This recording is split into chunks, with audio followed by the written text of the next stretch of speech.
Game of Methuselah. Just wanted to talk briefly about the miniature challenge. I wanted to do an apology and let you know that I'm sort of changing the way I'm doing this up a little bit. I got a lot of response, and it sort of dawned on me that this might be a little bigger than I had anticipated. So if you're interested, I need you to get on it fairly quickly because I will likely run out of figures fairly fast. But it's good, and I like that. The second thing is I'm going to change up the way I'm giving them away. I'm going to require that you are on my Patreon site for the giveaway. It's at the end of every one of my videos, and it's a couple bucks to get on. And that way you can have secured information to me, contact me without worrying about it getting out there in the ether. It also lets me keep track of who's doing what on the painting challenge. I apologize for this. It's a change up. So as of the ones who've already contacted me via different social medias and sent me information, I will go ahead and get those out. But from this point on, if you're going to be getting any, you need to be on my Patreon site. I'll start showing you people who are back for the challenge and what they look like and giving you their contact information. So if you're interested in getting some painted miniatures, there'll be people to contact for that. But this turned out to be a little bit more than I thought. And a lot of my shipment is going overseas. It seems a lot of people obviously are into role playing, want the figures overseas. And that obviously drastically raises the expense for me as far as getting the miniatures out to you. So don't mind giving them away, but at the same time, I don't want to go bankrupt doing it. So I hope you appreciate my position and our understanding. So anyway, let me show you a quick figure. Well, this is the first figure I got back. It's from Frank.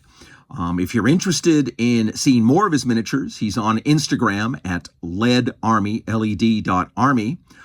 He has a lot of really old vintage miniatures, which he loves to paint.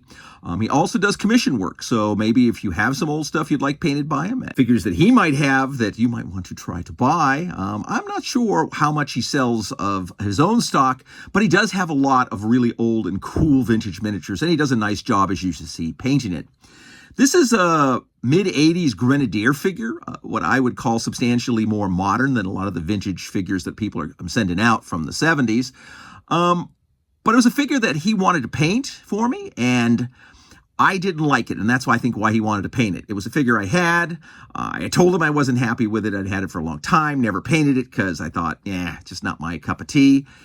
And he went ahead, painted it, mounted it, signed it, and got it back to me. And I really, now that he's painted it, I really kind of like it.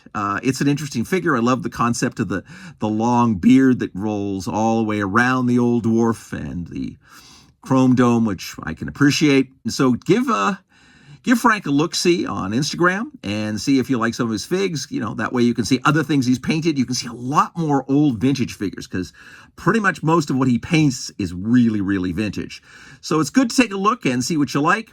In the meantime, for those of you get a hold of me at my Patreon page if you want to be into the challenge. I'll try to get, like I say, all the other ones out quickly here. From this point on, I'm going to be strictly using my Patreon page so that people can contact me and I can contact them. So have a good one and fight me, devils, fight, for I hate peace, and paint on.